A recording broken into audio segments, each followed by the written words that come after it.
My name is Mike Hartington. I work at a cool company called Ionic.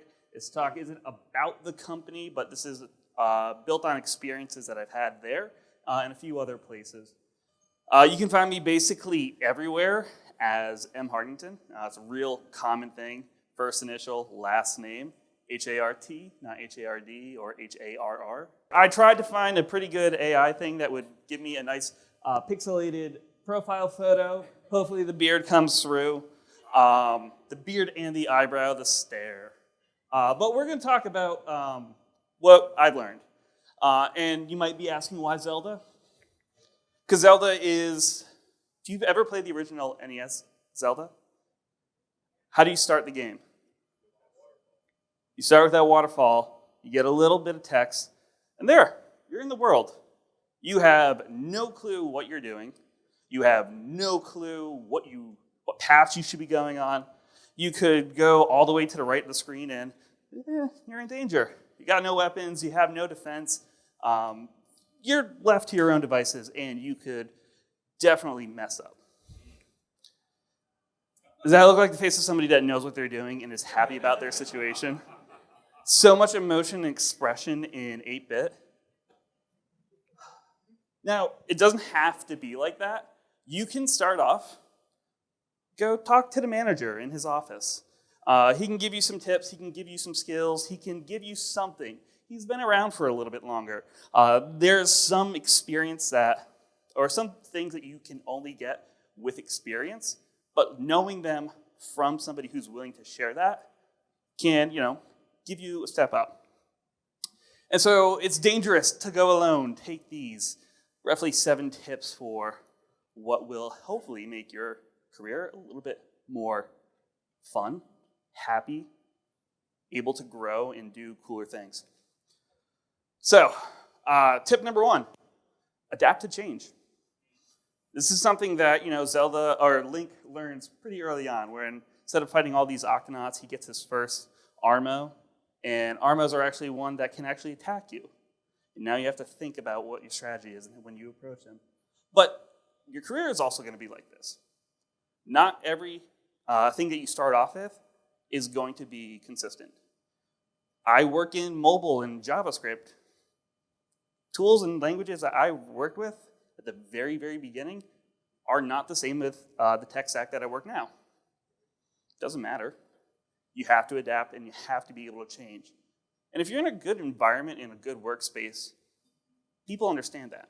They know that they should be looking out to what's new, and if something better comes along and it's clearly going to be beneficial, adopt it. Bring it into your tech stack, bring it into your team, discuss amongst one another, and realize, hey, I should probably be adopting this new technology or this new product or this new idea because it's better than what we had before. Share your ideas early and often. There are some stories I've heard from people who will go back to their cubicle, go back to their desk, work for like 6 weeks, and then come back and say, look what I built. I'm so excited about it. And they miss out on all the feedback, all the iterative process, the collaborations. Jay was talking about it earlier. People getting together, dropping some bars, making some good code, and getting that feedback and collaboration with one another. Now, there is a caveat to this. Not all environments are going to be safe. Let's put it like that. You could be in a place where you have a team member who is not as collaborative. You work together. Maybe they want to take credit for your work. The part that stands out here is early and often. Once you get into a place where you are sharing things early, often on a consistent schedule, managers are able to see where the work is actually coming from. So if you're ever in a situation where somebody is not being a good collaborator, they can snuff that out really easily. This also helps reduce the amount of times you have to keep going over and over and saying, why can't we get this right? Why is this not working? By reviewing, sharing those ideas, and iterating on it early and frequently, you get better products out of it. You get better results. And when all else fails, it's not a big deal. Failure isn't something that people should be afraid of. I have failed so many times. I failed so many high school tests and college tests. I had to take biology twice, still failed. But I got to take a better class that I actually liked called oceanography, and I got to study like bodies of water in the ocean and the ecosystems around that. It was super cool. I would have never taken that class if I was like, well, I'm not taking biology again. Failure in your professional life is the best learning experience that you can get. Again, with the caveat that you're in an environment where failure isn't seen as a fireable offense. One of the things that we've done, and I'll use a real example from Ionic, is we used to put on quarterly webinars where we would bring in product leaders from all across the company and give updates through YouTube and hang out with our community. One of the things that ended up happening was a link somehow got changed. URL to YouTube was not the same one that we started off with. Somehow, something happened. Instead of looking at that as being like a, what the hell, how did this happen? Whoever is in charge of planning that, you're fired, or demoted, or punished somehow. No, in our retro, we looked at that and said, hey, what happened? What went wrong? What can we do again differently? If we were in this situation again, which we will be in the next quarter, what do we need to adapt? And what do we need to do to fix this problem? Because it's not a problem with a person. It's a problem with a process. And if the process can be fixed, that's a good learning lesson.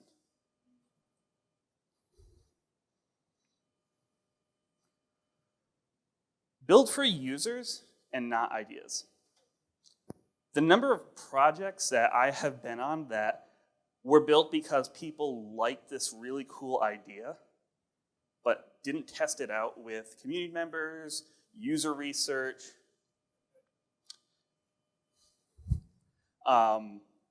Those projects died real quickly, and they were put into the archive folder, and we bring them up as laughing jokes of, hey, remember when we tried to do that thing? Everyone laughs, and the person who started the project laughs a little quieter each time. I was one of the people who started one of those projects. So, when you get rid of ideas and stop being attached to them, you're able to focus in more on what are we actually doing here, and who are we trying to help, who are we trying to reach, who are we trying to build something cool for? Not, hey, this really cool idea came out of this like hackathon, and we got a 6-pack. We're gonna go hack on it, and it's gonna be great. That doesn't make good products. That doesn't make good teams, and that definitely doesn't make a good experience in tech.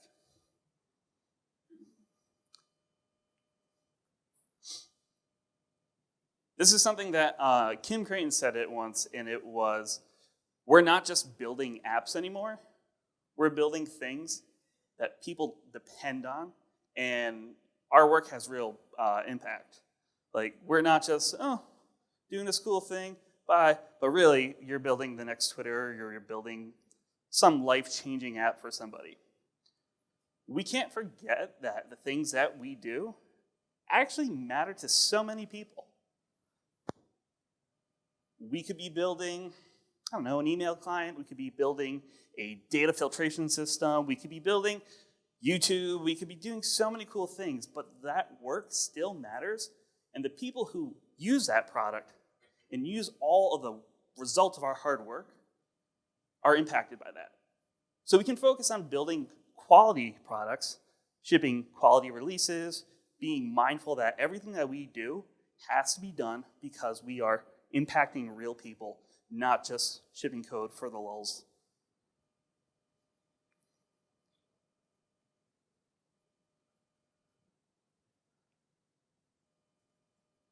Just making sure I didn't miss it.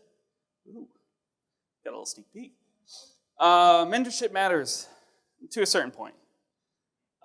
This was one actually Cecilia told me about, which is something that I had never thought about because I've never done mentorship. I'm a terrible example of who to follow for tech and career advice, even though I'm giving a talk on career stuff.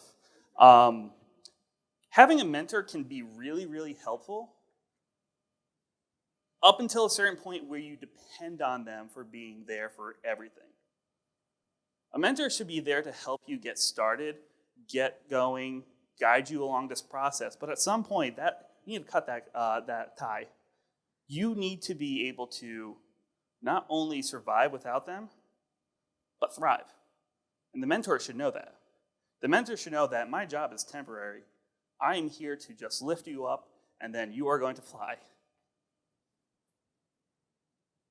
Mentors often get into this weird position where they kind of feel like, no, I need to protect you, I need to guide you. And that is a toxic mentor. As much as you like having guidance all the time, at some point you need to be able to go out on your own, make those mistakes, learn, and be able to grow. And as you grow, you're going to be getting more responsibilities. You're going to be getting more projects. We're going to be getting more things thrown at us. And you need to say no to it. Sometimes you just have too much on your plate. Early on in my career, I took on like 6 projects in a week thinking that I could do it all. I didn't sleep. I did crap work. If I had said no to half of them, I could have focused on doing things well, sleeping better, taking care of myself. Saying no to the right things is super important. Not everything needs to be done 11 p.m. on a Wednesday night when you're just trying to get to sleep. Organizations and environments that do ask you to do that and need you to constantly take on new things are not healthy places to be. And you should really look at your own environments and try to see, is this a place where my life is treated well?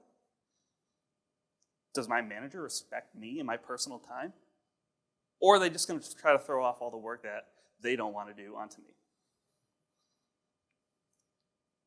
And when all else fails, kind of cut yourself some slack because we're all making this up as we go. No one really knows everything all at once. I don't know what I'm going to say for the next slide or for the previous slides. I am literally making this up as I go. If it fails and it does poorly, well, I made it up as I went along. But you learn. Everyone is doing this. No one has a perfect script. So those are just some of the things that I've learned. 10 years in, hopefully got another 10. We'll see how life goes. But you can do great things if you prioritize some of those goals. All of those are not equal. Prioritizing being in a safe environment first and foremost, but then prioritize being able to grow with your team and yourself. You too can get the Triforce. We'll tie it back into Legend of Zelda. And with that, stake your sword into the ground. It's been a long conference. Enjoy.